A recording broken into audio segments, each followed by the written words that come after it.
Agora você ouve uma palavra de vida com o pastor Érico Rodolfo Bussinger.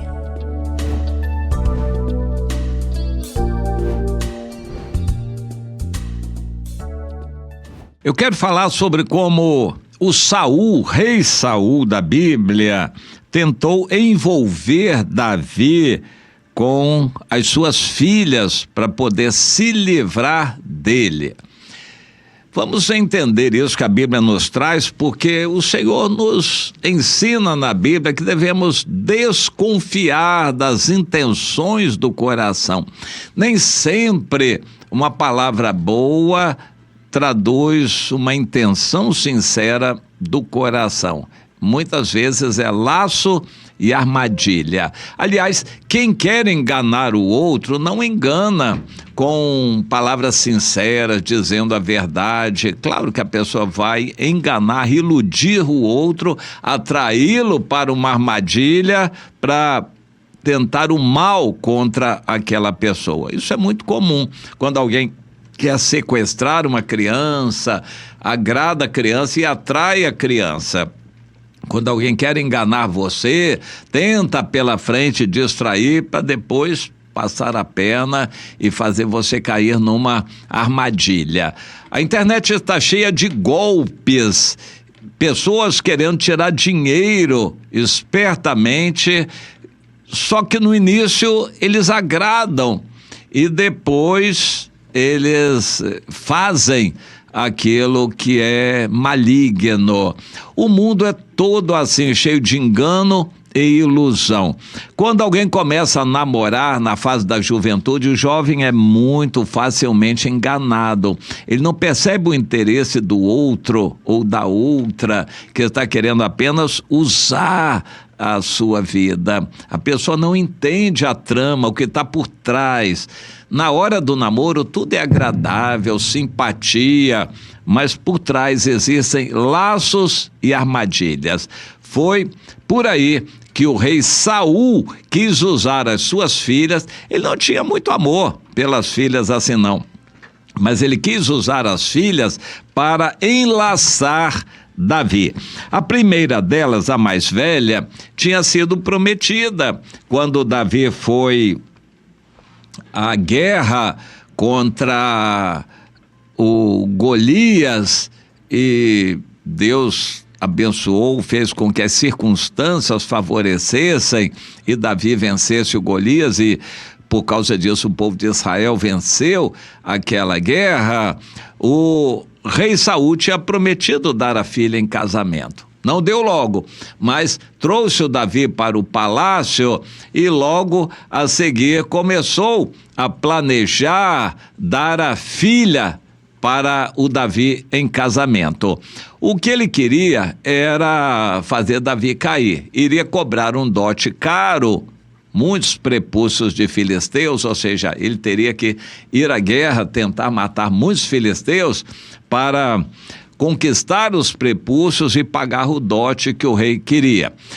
Aparentemente isso não deu certo, então Saul tentou envolver Davi numa luta contra um outro valente e disse: olha, Davi, eis aqui minha filha Merabe, eu quero que você se case com ela, mas tão somente seja o seguinte, seja valente, faça as guerras do Senhor, porque ele pensava assim, está escrito isso na Bíblia, ele pensava assim: não seja contra ele a minha mão, mas a dos filisteus. Ou seja, eu vou prometer minha filha, empurrar Davi para um monte de guerras para ver se ele é morto nessas guerras contra os filisteus.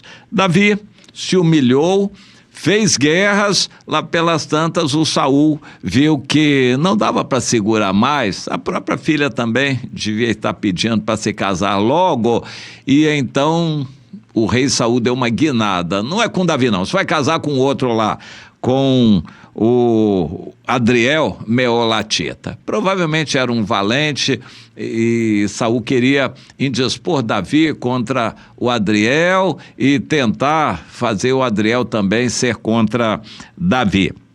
Não deu certo, nada daquilo deu certo. Lá Merabe se casou para lá, mais tarde na situação dos gibeonitas, ela teve os seus filhos todos mortos. Foi uma situação difícil para ela. Mas Saul ficou pensando, e agora? Aí disseram para Saul, olha, Mical, a filha mais nova, está muito apaixonada pelo Davi.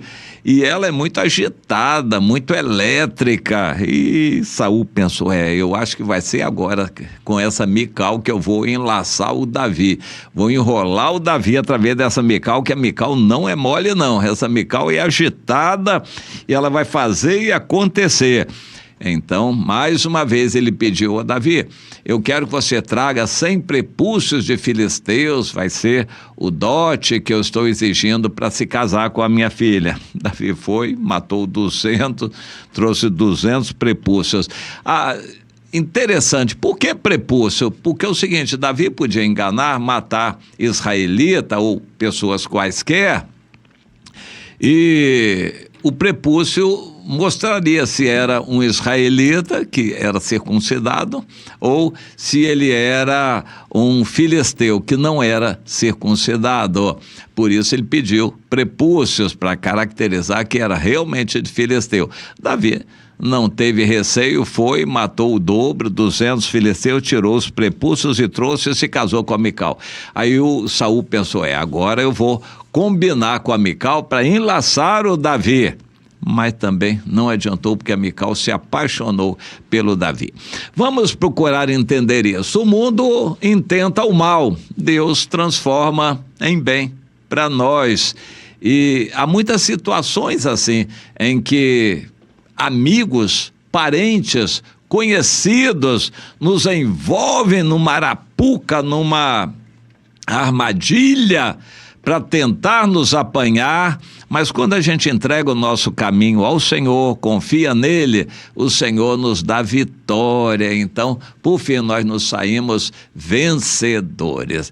Quando nós estamos servindo ao Senhor, você não fique humilhado quando o seu líder, seu pastor disser, meu irmão, vai lá para o último lugar, fique lá atrás, lá para tomar conta da rua, na porta da rua, se alguém passar lá. Meu irmão, isso vai ser a sua glória, porque Deus vai dar oportunidade de você contactar pessoas na rua e trazer para o Senhor. Evangelize, ame as pessoas que passarem, Deus vai honrar você. Se disser, olha, tem uma congregação lá não sei da onde, lá longe, então você vai dirigir aquela congregação. Amém.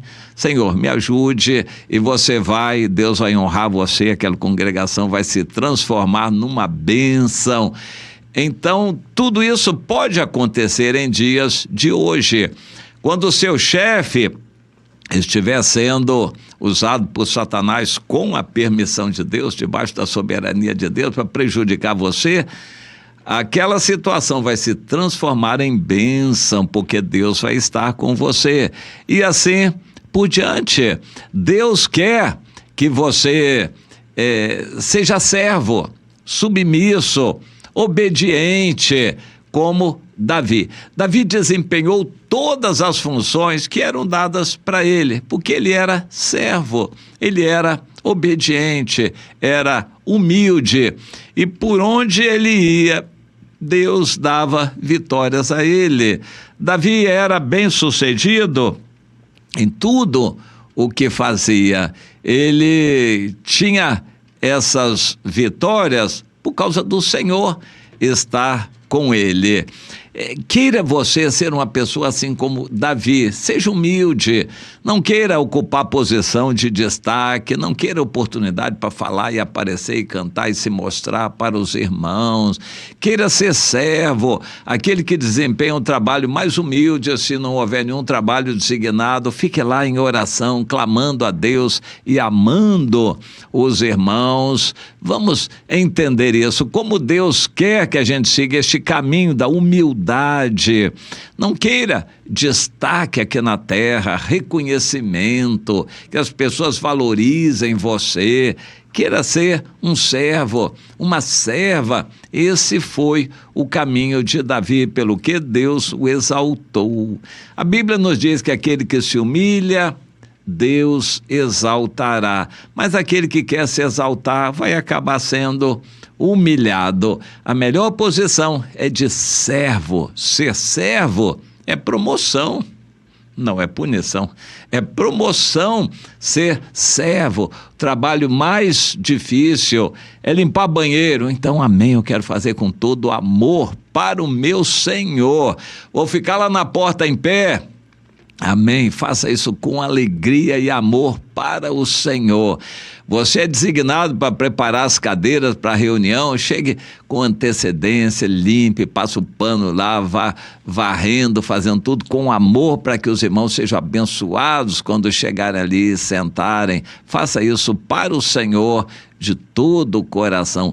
Tudo o que você vier a fazer, faça com todo o amor de todo o coração, como para o Senhor, e não para homens. Entenda isso, como Deus quer você como um servo humilde, obediente, e não uma pessoa ganhando destaque, importância e reconhecimento aqui na terra. Essas coisas podem todas elas ser laço e armadilha. Aquele que elogia está preparando uma rasteira para você. Elogiar você é preparar uma rasteira. Você pode cair, puxar o tapete debaixo de você. Salomão diz isto: aquele que está elogiando está preparando uma armadilha para derrubar você. Se alguém está elogiando você, se alguém está dando uma oportunidade muito boa, maravilhosa, tome cuidado, peça graça a Deus para desempenhar aquela situação que está colocada diante de você. É com a graça de Deus que você vai vencer. É ter o reconhecimento de Deus e não dos homens, que é o mais importante. Não queira ser destacado, estar à frente, ser importante ou grande diante do mundo. Esse não é o caminho. Essas coisas todas podem ser armadilhas para derrubar você. Como um técnico de futebol, ele é técnico intermediário, de repente ele é guindado a uma posição grande, técnico principal. Isso é uma armadilha. Logo a seguir, ele vai ser derrubado, vai cair, vai ser humilhado. Em toda a vida existem essas armadilhas, principalmente para quem é do Senhor. Mas você entregue o seu caminho ao Senhor, confie nele, faça como Davi, procure ser humilde, obediente, servo, submisso. Esse é o caminho que agrada a Deus. Você está nesse caminho, servindo, trabalhando, produzindo, amando e sendo sempre submisso? Esse tem sido o seu caminho? Pense nisto.